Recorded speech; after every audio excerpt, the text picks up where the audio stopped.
आप सभी का बहुत बहुत स्वागत है JSR क्रू में। विधानसभा चुनाव 2024 की सियासी सरगर्मियां जैसे जैसे मतदान की तिथि समीप आ रही है वैसे वैसे लगातार बहुत ही तेज़ी के साथ बढ़ती जा रही है। सियासी पारा झारखंड प्रदेश और विशेष करके गिरिडीह विधानसभा क्षेत्र और जो और दूसरे विधानसभा क्षेत्र गिरिडीह के हैं उनमें बहुत ही तेज़ी के साथ सियासी पारा जो है उसका ग्राफ बढ़ रहा है। विधानसभा चुनाव 2024 में गिरिडीह के 6 विधानसभा सीटों पर बातचीत करने के लिए आज हमारे साथ गिरिडीह के कुछ सम्मानित और प्रतिष्ठित अतिथि हैं जिनसे बात होगी और उनके माध्यम से चुनावी सरगर्मियों का जायज़ा लेंगे और अवगत होंगे। तो सबसे पहले हमारे आज के जो अतिथि हैं उनसे आपका परिचय करवा दूं। आप अपने स्क्रीन पर देख सकते हैं हमारे सामने इस समय सुलेमान अख्तर बैठे हैं, ज़िला कांग्रेस सचिव हैं ये। इनके बगल में साजिद महमूद अधिवक्ता है ये गिरिडीह के। उनके ठीक बगल में आप देख पा रहे हैं राजेश कुमार बंसल को, जिला अध्यक्ष है ये fair price dealers association Giridih. उनके ठीक बगल में आप देख पा रहे होंगे मोहम्मद आफाक नौशाद को, ये AIMIM के जिला अध्यक्ष हैं। और उनके बाद आपके स्क्रीन पर मोहम्मद इरफान आलम, युवा राजद जिला अध्यक्ष गिरिडीह। और उनके ठीक बगल में डॉक्टर CK रंजन, युवा राजद जिला उपाध्यक्ष गिरिडीह। तो इन सभी प्रतिष्ठित लोगों से बातचीत होगी और इनके माध्यम से आप अवगत होंगे, रूबरू होंगे, परिचित होंगे चुनावी सरगर्मियों से। कौन सी सीट पर किस प्रत्याशी का पलड़ा भारी है, कौन से विधानसभा सीट से कौन प्रत्याशी आगे है और कौन पीछे है। तो आइए आज के इस विशेष चुनावी चर्चा को शुरू करते हैं। सबसे पहले बात करेंगे सुलेमान अख्तर जी से। सुलेमान जी, काफ़ी लंबी राजनीतिक अनुभव है आपके पास, वर्षों से कांग्रेस में हैं, एक जिम्मेदारी है आपके पास सचिव के रूप में। सबसे पहले शुरुआत में ये आपसे सवाल मेरा है कि कांग्रेस का जो आधार आज से 30 वर्ष पूर्व गिरिडीह में था, कहीं ना कहीं वो बहुत ज़्यादा उसमें कमी देखी जा रही है। एक तरह से अगर कहा जाए कि कांग्रेस गिरिडीह में लगभग मर चुका है तो ये गलत नहीं होगा। इसका क्या जवाब है आपके पास? देखिए, कांग्रेस का तो सबसे पहला चीज़ है कि गिरिडीह कांग्रेस मुक्त जो मान लीजिए हुई या सीट नहीं मिला, इसमें हम लोगों की गलती ज़्यादा है। जिस वजह से कांग्रेस के जो संगठन है इसकी कमी है, और यहाँ के अगर सभी लोग मिल के हम लोग अगर मजबूती के साथ अपना पक्ष रखते तो ज़रूर था कि कांग्रेस यहाँ से सीट, और रहा कि महागठबंधन में कांग्रेस का अलायंस है, इस वजह से हम लोग बहुत चीज़ को खून का घोट पीकर भी हम लोग इसको रखे हैं, जिस वजह से 6 सीट को हम लोग इसमें ये कर रहे हैं। चलिए, अब एक सवाल आपसे ये करेंगे कि गिरिडीह विधानसभा सीट की अगर बात की जाए तो पूर्व विधायक जो कि यहाँ से 2 बार विधायक रहे, एक बार JDM की टिकट पर और एक बार BJP की टिकट पर, और निर्भय कुमार शाहबादी, उनका मुकाबला वर्तमान जो विधायक है सुदीव्य कुमार सोनू JMM के, इन दोनों के बीच का जो मुकाबला है, और भी कुछ लोग हैं जिनमें JLKM के नवीन चौरसिया की बात अगर की जाए या फिर जागरूक जनता पार्टी की अनीशा सिन्हा की बात की जाए, तो ये 4 जो मुख्य प्रत्याशी मैदान में हैं, क्या लगता है इस बार गिरिडीह विधानसभा सीट में बदलाव होगा या फिर बरकरार रहेंगे विधायक सुदीव्य सोनू? नहीं, बदलाव तो नहीं होगा, इस वजह से कि आज तक जितने भी विधायक बने हैं मैं जहाँ तक जान रहा हूँ कि सुधीर कुमार सोनू जी ने बहुत काम किया गिरिडीह में। गिरिडीह के लिए अच्छा काम किया। ये 4 लेन हम लोग के मंत्री थे आलमगीर साहब, इन लोगों से मिलकर ये विधायक जुझारू हैं और हर जगह काम किए हैं। ये रोड लाए, फिर यहीं पर आपका कॉलेज भी बन रहा है, आपको मालूम होगा। ये सब काम गिरिडीह सुधीर कुमार सोनू साहब किए हैं। और निर्भय कुमार शाहाबादी साहब के यहाँ तो खुद अपने में फूट है। अब देखिए वो जीतते हैं, हाँ, लेकिन मुकाबला जो रहेगा वो सोनू साहब और निर्भय कुमार शाहाबादी में रहेगा। और बाकी लोग जो हैं वो उनको मैं वोट कटुआ समझता हूँ, वैसा कोई बात नहीं। मुकाबला जो है वो दो के बीच में आप बता रहे हैं। जी, जी। और अगर इन दोनों के बीच में जो मुकाबला है उसकी बात की जाए तो मार्जिन ऑफ विक्ट्री जो है, जीत का जो अंतर है, उसको क्या लगता है, बहुत बड़ा होगा या फिर बहुत नैरो मार्जिन होगा? बड़ा तो नहीं होगा, लेकिन हाँ ये जरूर है कि 10 से 15 हजार के बीच में सोनू जी जीतेंगे।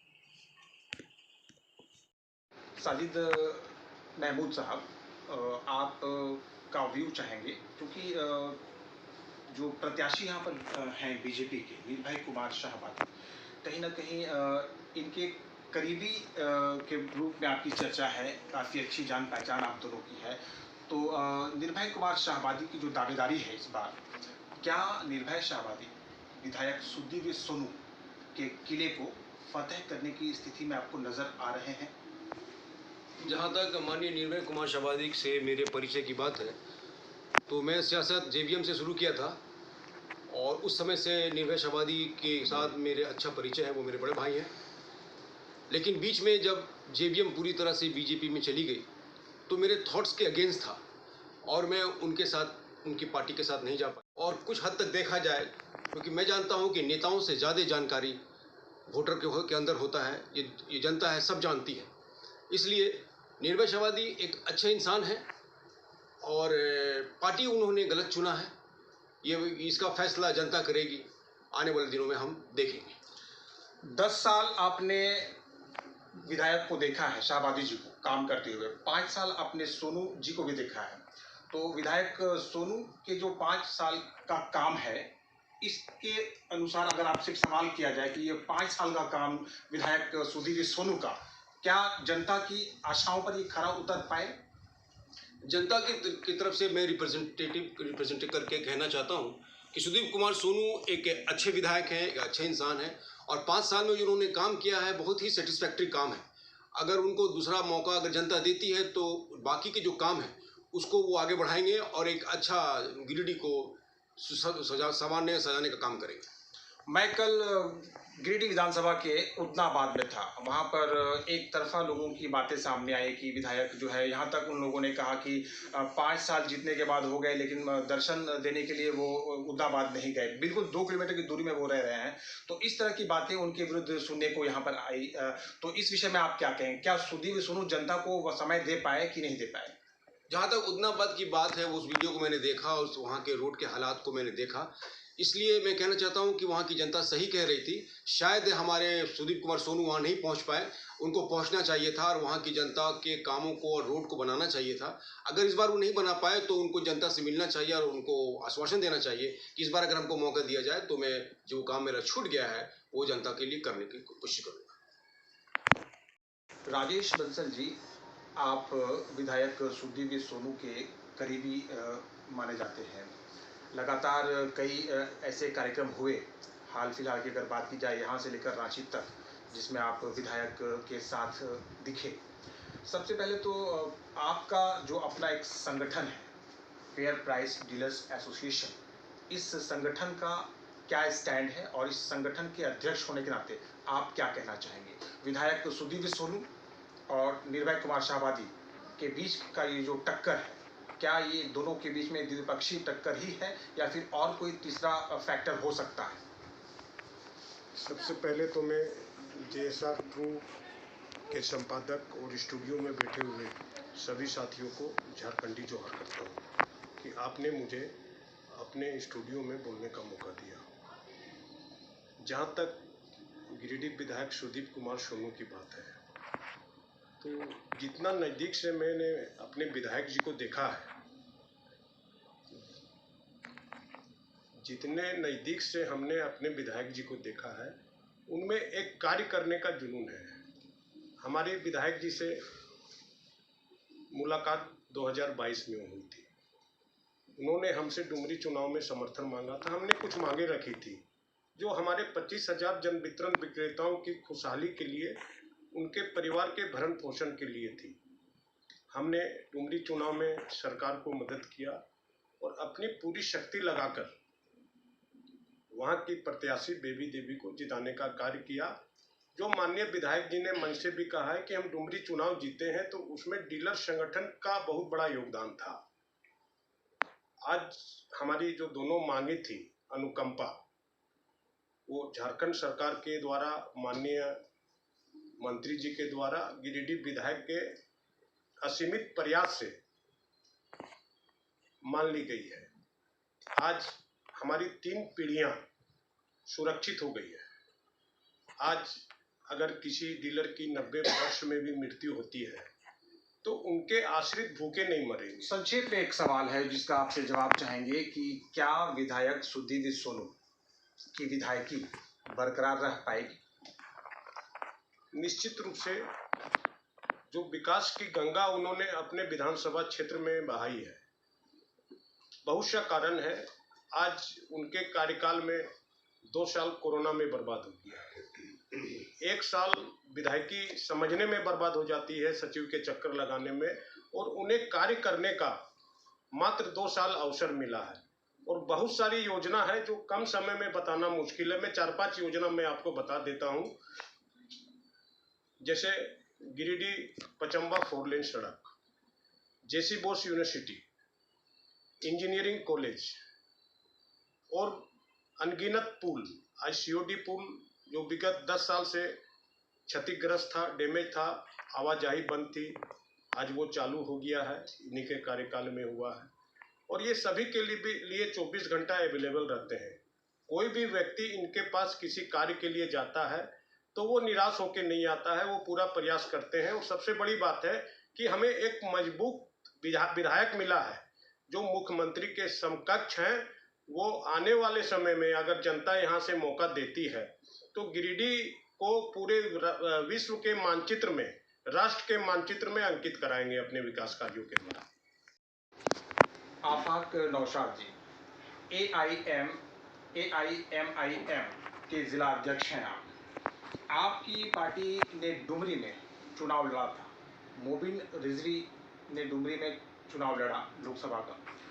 गिरिडीह विधानसभा की बात अगर की जाए तो यहाँ से आपने प्रत्याशी या आपकी पार्टी ने कोई प्रत्याशी क्यों नहीं उतारा?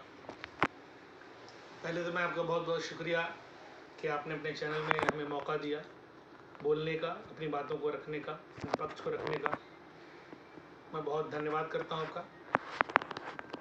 रहा कि आपने जो सवाल किया है कि गिरिडीह में प्रत्याशी आपने क्यों नहीं दिया, तो हमारे बैरिस्टर असद साहब के ये स्कीम था कि भाई हमारा संगठन जो है झारखंड में जिस स्तर से संपूर्ण होना चाहिए था, नहीं हो पाया है।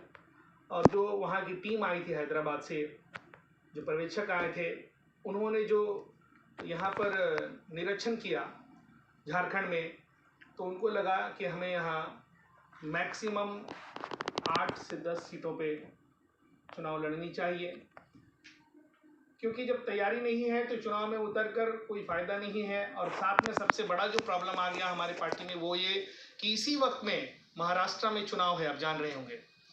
तो असद साहब का हमारा फोकस है, चूँकि वहाँ पर हमारे सिटिंग MLAs MPs हैं, इसलिए वहाँ पे उनका फोकस है, वहाँ वो वक्त दे पाएंगे। और वो जितनी सीटें वहाँ लड़ रहे हैं वो सबसे पहले उनका टारगेट है कि उसको अचीव करना, उसको जीतना, और इंशाल्लाह वहाँ हम लोगों का रिजल्ट इस बार बहुत अच्छा होगा।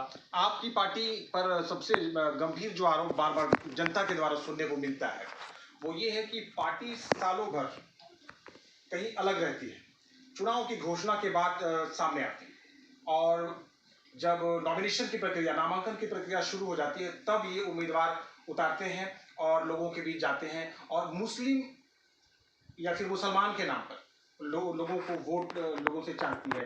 तो ये जो कटाक्ष है आपकी पार्टी का, सालों भर आप लोग करते क्या हैं, इस प्रश्न का उत्तर दीजिए। और क्या आपकी पार्टी केवल मुस्लिमों पर ही आश्रित है?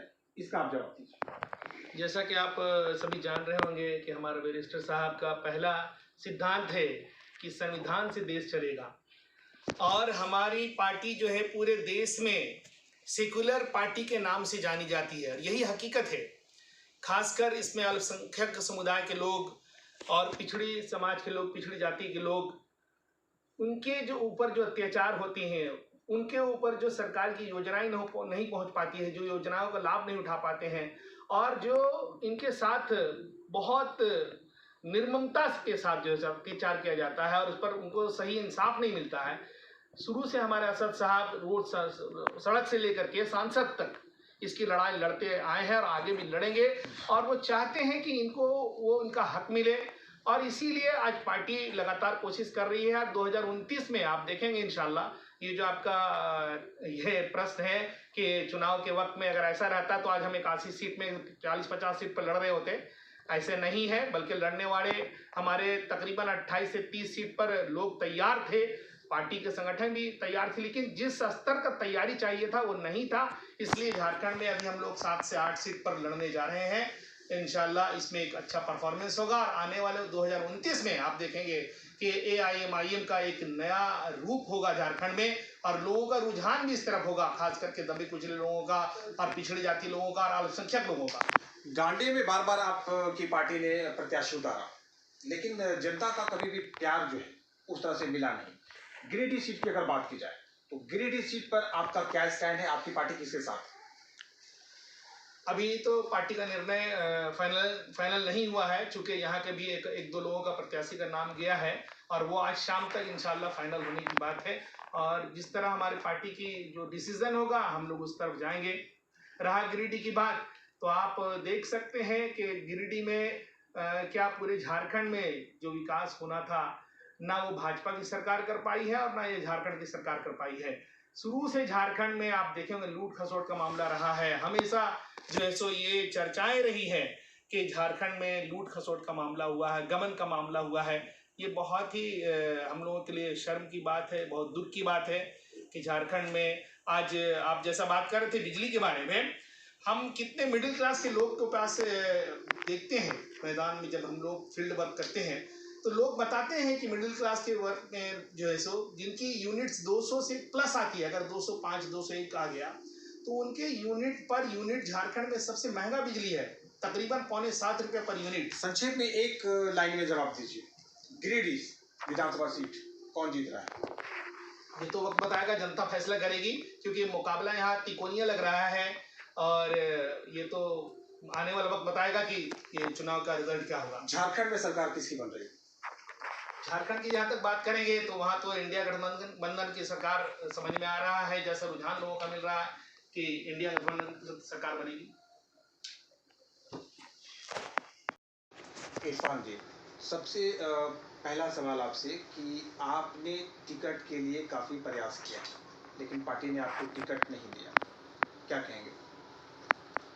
सबसे पहले आपका चैनल, आपको बहुत बहुत धन्यवाद। हम आपको बताना चाहेंगे कि राष्ट्रीय जनता दल गिरिडीह विधानसभा और जमुआ विधानसभा में काफ़ी मेहनत किया था। एक एक बूथ तक हमने पहुंचा, एक एक कार्यकर्ता के बीच हमने पहुंचा, और ख़ास तौर से गिरिडीह विधानसभा में हमने 367 बूथ कमेटी हमने बनाया था, और कह सकते हैं हम दावे के साथ यहाँ राष्ट्रीय जनता दल बहुत मजबूत की ओर बढ़ चुका था। मगर मैं आपको बताना चाहेंगे शमसी भाई कि इंडिया अलायंस जो बना है वो हमारे राष्ट्रीय अध्यक्ष ने बनाया है, श्री लालू प्रसाद यादव जी ने। और जब लालू प्रसाद यादव जी ने इंडिया अलायंस को बनाया और जब झारखंड विधानसभा चुनाव की बात आई तो हमने 18 से 20 सीट का दावा किया था राष्ट्रीय जनता दल, और हम दावे के साथ ये भी कह सकते हैं कि अगर हम 20 सीट पर लड़ते तो 20 सीट इंडिया अलायंस की झोली में जाता। फिर भी जो भी हमारा नेता ने तय किया है, जो हमको 7 सीट मिला, और उस 7 सीट पर निश्चित रूप से हम वो 7 सीट इंडिया अलायंस की झोली में देने का काम करेंगे। मगर ख़ास तौर से गिरिडीह की मैं बात करूं तो गिरिडीह का जो भी निर्णय लिया है हमारे आला कमान, राष्ट्रीय जनता दल के नेता के लोग, प्रदेश के प्रभारी और प्रदेश अध्यक्ष, वो सराखों पर है, और हम इंडिया अलायंस के साथ हैं। हम अपनी पार्टी का एक बड़े जिम्मेदारी व्यक्ति हैं, उस पर मैं खड़ा उतरने का काम करूंगा। गिरिडीह सीट पर सिकंदर कौन बन रहा है, एक संक्षेप में आपसे जवाब चाहिए। देखिए, अगर गिरिडीह की अगर मैं बात करूं, नहीं बल्कि पूरे झारखंड की मैं बात कर रहा हूं। इस बार फिर दोबारा हेमंत सोरेन जी के नेतृत्व में फिर सरकार बनेगी और आपने देखा कि माननीय हेमंत सोरेन जी ने गरीबों को, जो पिछड़े वर्ग है, सभी वर्ग को मैया सम्मान योजना दिया, बिजली बिल माफ किए और सबसे महत्वपूर्ण हम कह सकते हैं कि लोगों का जो आशा और विश्वास था कि हेमंत सोरेन जी ये इतना कम समय में एक बेहतर, जो कह सकते हैं कि जितने पुराने बिजली बिल बकाया था सभी को माफ कर दिया। आपने कम समय में हेमंत सरकार की जो उपलब्धियां गिनाई, उस पर कुछ कटाक्ष मुझको लोगों से बातचीत के दौरान, आम जनता से सुनने को लगातार मिलता रहता है। मैया सम्मान योजना की अगर बात करें तो इसमें बहुत सारी मैया ऐसी हैं जो अभी भी इस योजना का लाभ से वंचित हैं। वो दर बदर की ठोकरें खा रही है, भटक रही है, लेकिन उनको मैया सम्मान योजना का कोई लाभ अब तक नहीं मिल पाया है। सरकार इस मामले में क्या कर रही है? क्या ये झारखंड प्रदेश की सभी मैया तक पहुंचाने की योजना थी तो ये विफल क्यों है, सबके पास क्यों नहीं पहुंच पाई? बिजली बिल माफी की बात आपने कही है, तो बिजली बिल माफी की भी जो स्कीम गवर्नमेंट ने लाई है उसको लेकर भी लगातार इस तरह की चर्चाएं सामने आई है कि लोग जो है वो सभी का इस तरह से हो नहीं पाया है। लोग चक्कर काट रहे हैं अपने अपने डॉक्यूमेंट्स को लेकर। बिजली विभाग के कार्यालय में वहां पर लोग फरियाद कर रहे हैं कि हमारा बिजली बिल माफी नहीं हुआ, हमारे पास बिजली का बिल आ जा रहा है। इस तरह की बातें सामने आती है। कुछ लोग यहाँ तक कहते हैं कि आखिरी समय में जब चुनाव की घड़ी आ गई तब सरकार लगातार इस तरह के स्कीम्स जो है, लुभावने स्कीम्स लाकर जनता को बरगलाने की जो काम कर रही, तो ये जो आम जनता के जो रिमार्क्स और टिप्पणियां हैं, इस पर आप क्या कहेंगे? देखिए, सबसे पहले हम आपको बताना चाहेंगे शमसी भाई कि आपने जो कहा कि मैया सम्मान योजना पूरा 100% नहीं हो पाया, हम दावे के साथ कहते हैं कि हमारे आला कमान जो है, हमारे यहाँ के वर्तमान मुख्यमंत्री श्री हेमंत सोरेन जी ने हर प्रशासन को, चाहे वो पेंशन पदाधिकारी हो, चाहे वो प्रखंड विकास पदाधिकारी, सभी को ये जिम्मेदारी दिया था। पंचायत लेवल तक पंचायत सचिव को जिम्मेदारी दिया था कि कोई भी पंचायत में किसी भी व्यक्ति को एक व्यक्ति तक नहीं छूटना चाहिए। ये जिम्मेदारी था, लेकिन छूट तो लाखों लोगों का रहा है और सभी का जिम्मेदारी था। और मैं कह सकता हूं, अगर किसी लोगों को अगर छूट गया है, उस सभी लोगों का अभी तक ऑनलाइन जारी है और सभी लोग ऑनलाइन करा रहे हैं और सभी के खाता में खटाखट पैसा घुस रहा है। ये सभी लोग जान रहे हैं। गिरिडीह विधानसभा के साथ साथ पूरे झारखंड प्रदेश में हेमंत सरकार की वापसी और विधायक सुधीर सोनू की वापसी की भविष्यवाणी आपने की है। चलिए, जनता अंतिम निर्णय लेगी और फैसला जो है उस पर अंतिम मुहर जनता का ही लगेगा। वेट एंड वॉच की स्थिति है। 23 नवंबर को परिणाम हम सभी के समक्ष होगा। झारखंड की वर्तमान हेमंत सोरेन सरकार रहेगी या जाएगी? डॉक्टर साहब, आपका क्या स्टैंड है इस पूरे चुनावी समर को लेकर?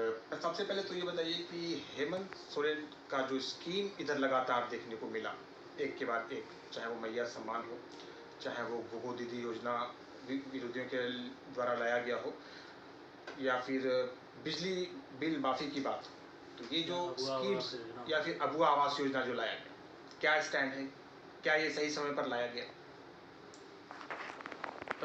सबसे पहले मैं आपके चैनल के माध्यम से, आपके सारे चैनल के माध्यम से मैं आप लोगों को धन्यवाद दूंगा, नमस्कार और झारखंडी जोहार बोलूँगा। ये हमारी जो अबुआ आवास योजना है, दबे कुचले और गरीबों की योजना है, हर घर की योजना है।